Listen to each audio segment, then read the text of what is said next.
Good morning, and welcome to day 179 of F260 at First Baptist Meridian.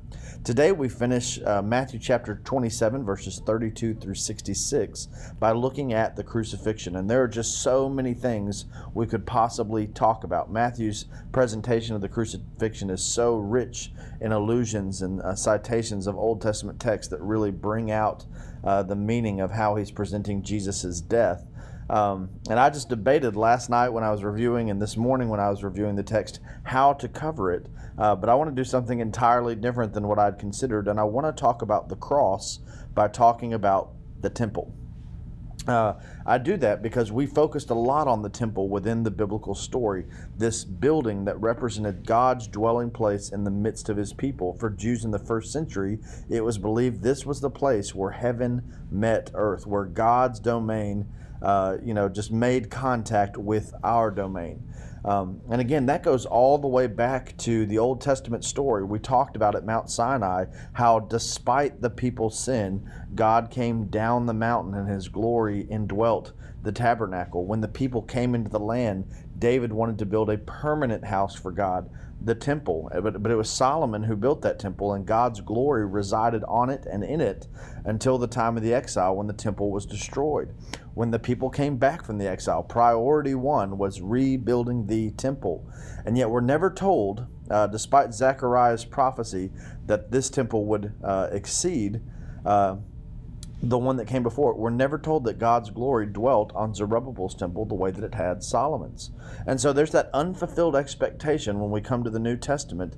And you'll notice that in the Gospels, both in the Gospel of John chapter 2 and then Matthew, Mark, and Luke, toward the end of Jesus' ministry, there's a big emphasis on Jesus' relationship to the temple.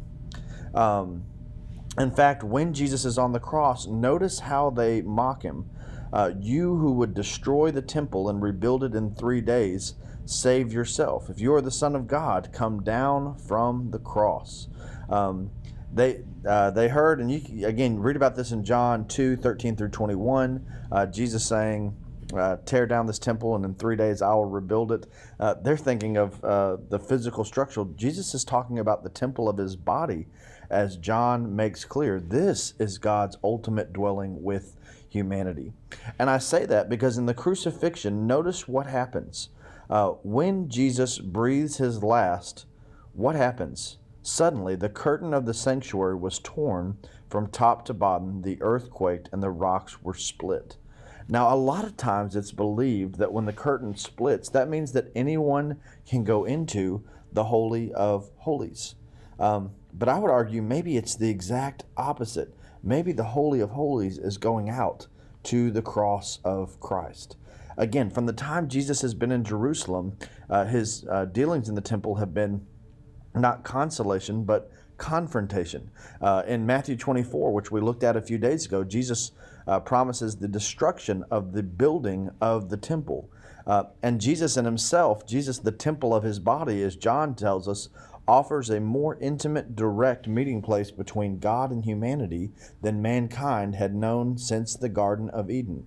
And what if Jesus on the cross, who looks like he's most rejected by God, is simultaneously most affirmed by God upon his death?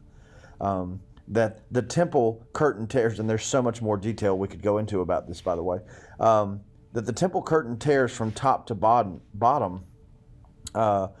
to signify not that anyone can go into the Holy of Holies. That's not what we find after the crucifixion or resurrection. In fact, the early church seems to cease offering sacrifices in the temple, even though they meet there to teach.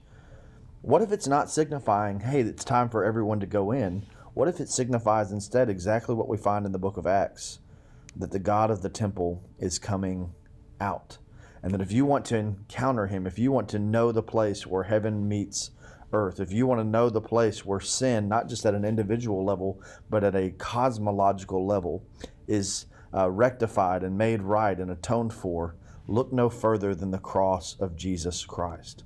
That's the beauty of the cross. The cross, on the one hand, people have noticed that we like to wear cross necklaces, and they said that's like wearing a lethal injection needle or an electric chair. This was a terrible way to die.